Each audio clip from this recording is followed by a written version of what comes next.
고린도후서 9장이죠. 9장 10절입니다. 10절로 15절까지. 9장 10절로 15절까지 8장과 9장 연보와 헌금에 대한 교훈이었는데요. 그 교훈의 마지막에 결국은 헌금을 하고 연보를 하는 것도 하나님의 은혜다라는 걸 마지막 결론으로 내리고 있습니다. 10절에 보니까 심는 자에게, 심는 자는 우리죠, 우리 각자입니다. 심는 자에게 씨와 먹을 양식을 주시는 이가. 자, 그러니까 먹을 양식도 주시고 심을 씨앗도 주신다. 주시는 분이 하나님이죠. 하나님이 주시는 분이 하나님이기 때문에 우리가 먹을 양식, 일용할 양식도 주시고 또 뿌릴 씨앗도 주신다. 주신다는 게 공급한다 이 말이죠. 너희 심을 것을 주사, 심을 씨앗을 주셔서 풍성하게 하시고, 하나님이 우리에게 주실 때 일용할 양식만 아니라 심을 씨앗도 주신다. 그러니까 헌금할 걸 주신다 이 말이에요. 하나님 안 주셨는데요. 네, 그렇게 하실 수 없다는 겁니다. 아무리 적은 거라도 우리가 심을 씨앗을 주시는 분이다. 먹을 양식도 주지만 씨앗도 주신다. 여러분 아멘 하시죠? 네. 아무리 작더라도 주님 앞에 헌금하고 교회에 연보할 것은 하나님이 공급해 주신다라는 겁니다. 풍성하게 하시고 너희 의의 열매를 더하게 하실 것이다. 세 가지를 주시는 거죠. 일용할 양식 주시고 헌금해야 할 씨앗도 주시고 그 다음에 의의 열매를 더하게 해 주신다. 그러니까 우리의 삶에 필요한 것들을 다 주신다는 겁니다. 그죠? 일용할 양식, 헌금할 씨앗, 그리고 우리가 맺어야 할 의의 열매도 하나님이 더하게 하신다. 결과적으로 하나님이 주시는 은혜의 선물이다라는 거예요. 하나님이 주시는 은혜의 선물이다. 그래서 정말 우리가 뭐 드릴 게 없으면은 기도하면 됩니다. 기도하고 하나님께서 기도하면은 주신다는 거죠. 그렇게 주시려고 하시는 분이 하나님이시다라는 겁니다. 너희가 모든 일에 넉넉하여 너그럽게 연보를 하면, 지금 이 고린도 교회도 너그러운 연보를 했죠. 아픈 정도로 연보를 한 겁니다. 아픈 정도로. 자기에게 꼭 필요한 건데 그 중에 하나를 떼어낸 거죠. 살점을 떼어낸 겁니다. 자, 너그럽게 연보를 하면 그들이 우리로 말미암아 하나님께 감사하게 하는 것이라. 도움을 받는 자들이요. 가난한 자들을 위한 연보니까 도움을 받는 자들이 결국은 하나님께 감사하게 될 것이다. 그렇죠? 연보와 헌금의 선순환. 우리가 드릴 때 받는 사람, 구제를, 특별히 구제 헌금이죠. 구제를 받는 사람은 또 하나님께 감사를 돌리게 되고, 그럼 이 사람들이 나중에 형편이 조금 나아지면 또 헌금하지 않겠습니까? 그러면 또 그것이 다른 사람들에게 감사를 낳게 하는 연보와 헌금의 선순환에 대해서 바울이 얘기하고 있는 거예요. 자, 그래서 너그럽게 연보한다. 관대한 마음으로 10을 드리려고 했는데 11을 드려라. 그 얘기입니다. 10을 드리려고 했는데 11을 드리고 100불을 드리려고 했는데 101불을 드려라. 그 얘기예요. 그게 관대함이다. 관대함이라는 게 100불을 작정을 했는데 1000불을 드린다. 이런 거라기보다는 주님 앞에서 내게 100불이면 나는 충분할 것 같은데 했는데 그래도 1불이라도 더 드려야지. 이렇게 하는 마음으로 드리는 것이 사실은 관대함이다. 자, 12절이요. 다 같이 시작. 이 봉사의 직무가 보충할 뿐 아니라 사람들이 하나님께 드리는 많은 감사로 말미암아 넘쳤느니라. 이 봉사가 헌금하는 거죠. 헌금, 연보. 이 헌금의 직무가 성도들의 부족한 것을 보충한다. 그랬죠? 가난한 자들에게 구제하는 헌금이니까 성도들의 부족한 것을 보충할 뿐 아니라 또 사람들이 하나님께 드리는 많은 감사로 말미암아 넘쳤다. 아까 방금 제가 설명드린 얘기예요. 그러니까 이 성도들의 부족한 것을 채우니까 이들에게서 감사가 나오고, 감사가 넘치니까 또 이분들도 또 헌금을 하게 되고, 또 감사가 넘치고, 그래서 계속해서 관대한 나눔이 이루어지고, 혜택을 받는 사람들이 감사하게 되고, 또 그 사람들이 또 관대한 나눔을 하게 되고, 또 그것이 감사를 넘치게 하는, 그래서 결국은 누군가 관대하게 하나님 앞에 드릴 때 드리는 것이 시작인 거죠. 나부터 시작해야 된다는, 나부터 시작해서 드리면 그 다음에 그것이 점진적으로 감사와 관대함의 선순환이 이루어진다라는, 계속해서 그러한 감사와 나눔이 계속 끊임없이 연결되어진다. 자, 한번 해볼까요? 나부터 시작하자. 그렇죠? 나부터 시작하고, 관대하게 나누는 그 나눔을 통해서 감사가 넘친다. 관대한 나눔이라든가 또 감사라든가 은혜라든가 하는 말이 사실은 헬라어로 들어가면은 어근이 같아요. 어근이. 카라가 기쁨이고요. 카리스가 은혜고요. 유카리스티스, 그것이 감사고, 그러니까 사실은 다 같은 어근을 갖고 있다라는 겁니다. 자, 감사로 말미암아 넘쳤느니라. 13절을 읽어볼게요. 시작. 이 직무로 증거를 삼아 너희가 그리스도의 복음을 진실히 믿고 복종하는 것과 그들과 모든 사람을 섬기는 너희의 후한 연보로 말미암아 하나님께 영광을 돌리고. 직무라고 하니까 자꾸 느낌이 무슨 직분 뭐 이런 건가? 아니에요. 봉사의 직무, 헌금하는 겁니다. 직무. 헌금하고 연보하는 것을 증거로 삼아 너희가 그리스도의 복음, 이게 증거라는 게 뭐냐면 너희가 그리스도의 복음을 진실히 믿고 있다는 증거다 이 말이죠. 헌금을 하고 연보를 한다는 것은 믿음의 증거예요. 믿음의 증거.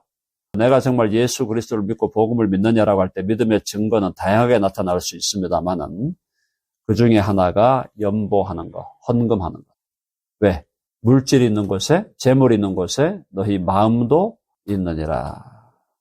맞죠? 그러니까 우리의 믿음이 있음이 드러나는 것은 우리가 재물을 지금 어디에 드리고 있느냐. 그거에 따라서 결론이 난다. 하나의 증거라는 거예요. 증거.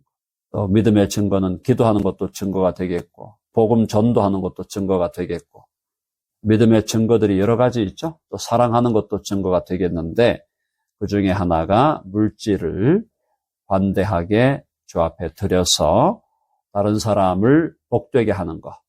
그것도 믿음의 매우 중요한 증거다. 그래서 이 직무로 증거를 삼아 너희가 그리스도의 복음을 진실히 믿고 복종하는 것. 그리스도의 복음, 피 묻은 복음이죠. 주님의 피 묻은 복음, 십자가의 복음이죠. 그 복음을 진실히 믿고 복종한다. 이건 뭐 여러 가지 의미가 있지만은 그리스도의 복음을 진실히 믿는다면은 또 그리스도의 복음에 진실하게 복종한다면 십자가의 영성으로 살아갈 수밖에 없어요. 자, 해볼까요? 십자가의 영성. 십자가의 영성이 뭡니까? 십자가의 영성은 자기를 부인하는 겁니다. 자기 것을 포기하는 거예요. 자기 것을 포기하는 거예요. 그러면 자기 것을 포기함으로 어떻게 하는 겁니까? 다른 사람을 풍요롭게 하는 겁니다. 다른 사람을 복되게 하는 거예요. 그게 십자가의 영성이죠. 자기를 부인하고 주를 위하여 고난받고, 십자가의 영성은 자기를 부인하고 수직적으로 주를 위하여 고난을 받고 수평적으로 내 것을 포기함으로 다른 사람에게 유익이 돌아가게 하는 거예요. 그게 십자가의 영성이에요. 그게 그리스도의 복음을 진실히 믿고 복종하는 거예요. 그러니까 예수 그리스도를 주와 구주로 믿는 사람의 삶 속에서는 희생과 포기라는 게 이제 자기를 낮추는 거죠. 자기의 소유를 내어놓고, 그것이 사실은 예외적인 것이 아니라 그것이 삶의 규범이 되어가는 겁니다. 그 말 이해되시죠?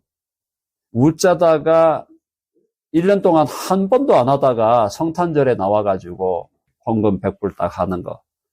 이거는 믿음이 아닌 거죠. 그거는 뭐 생생되는 거, 생생되는 거.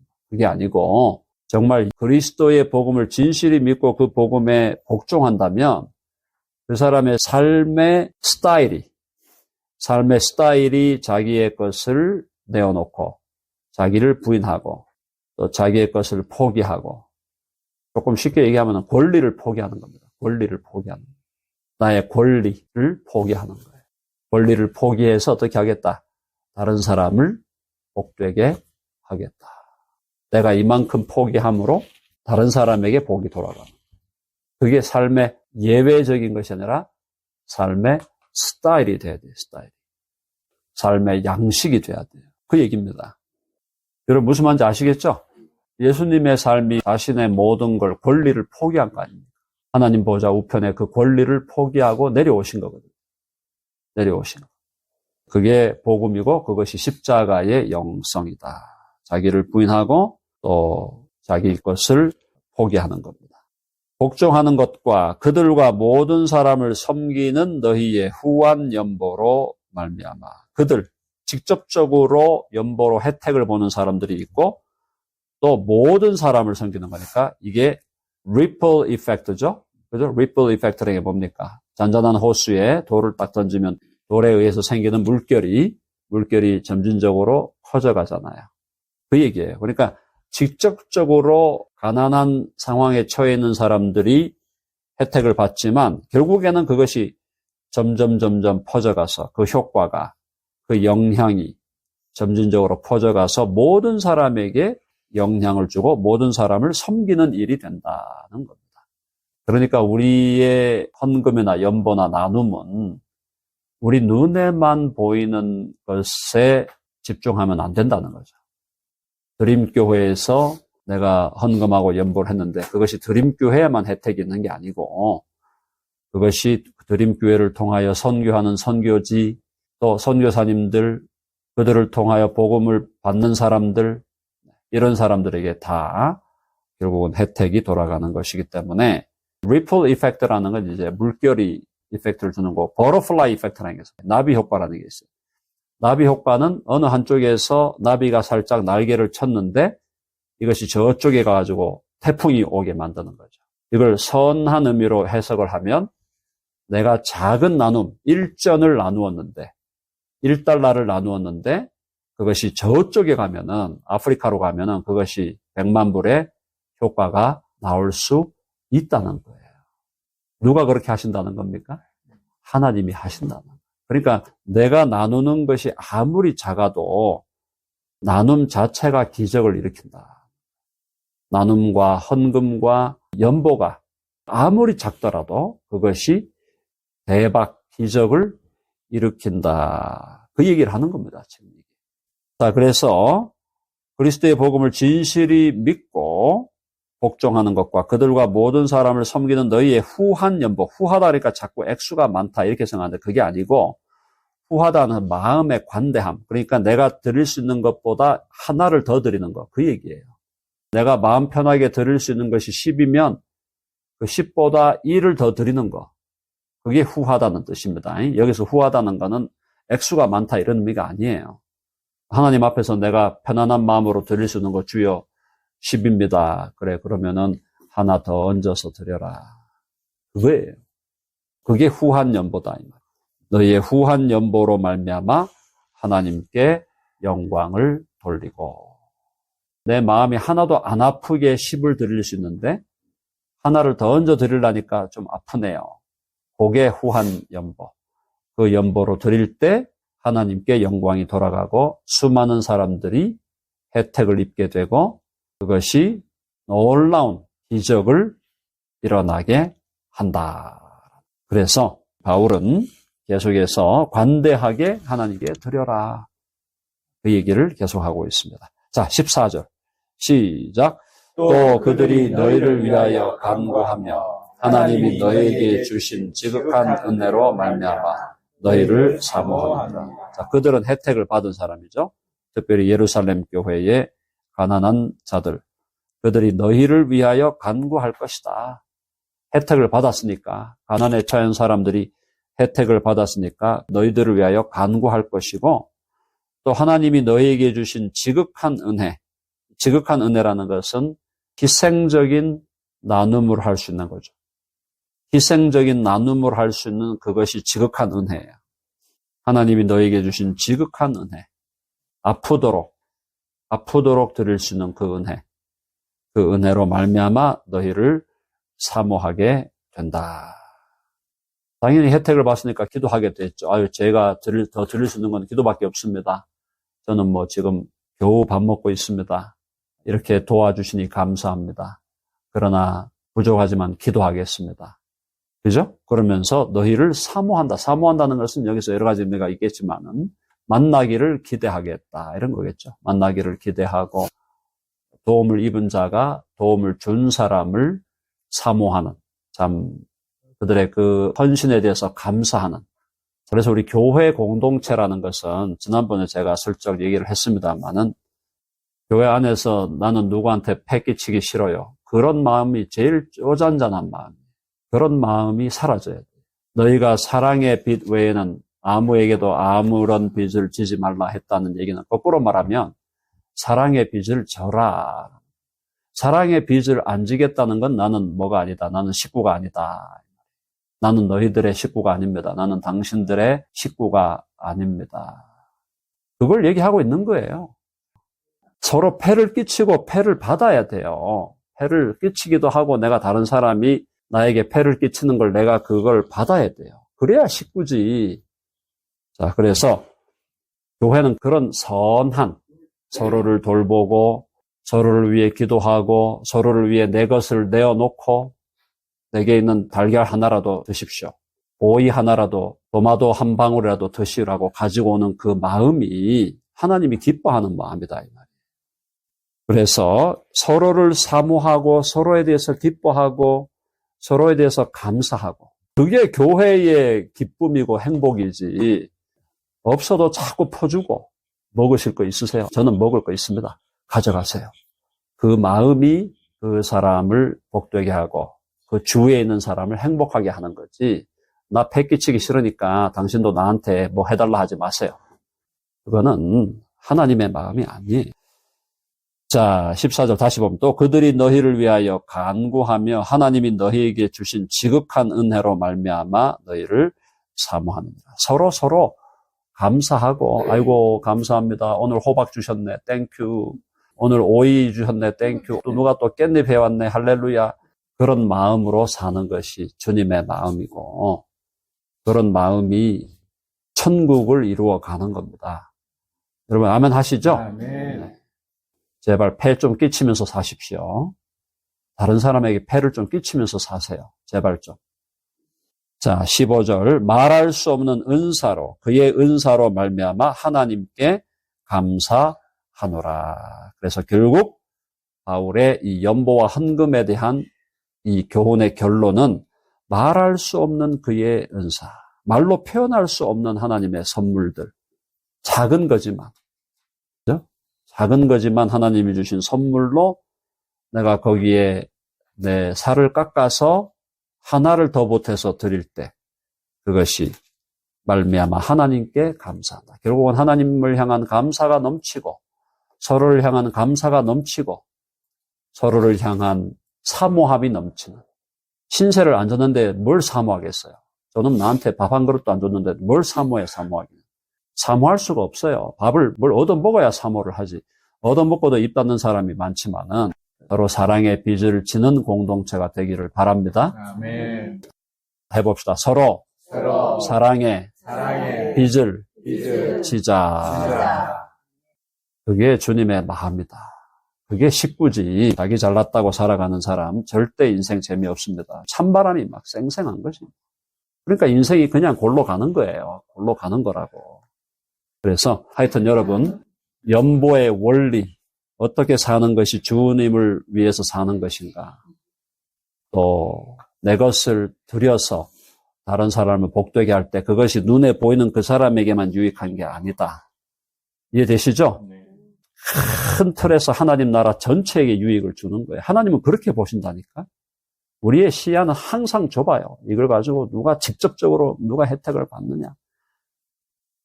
할 얘기 많습니다만은 오늘 여기서 마무리하도록 하겠습니다. 네.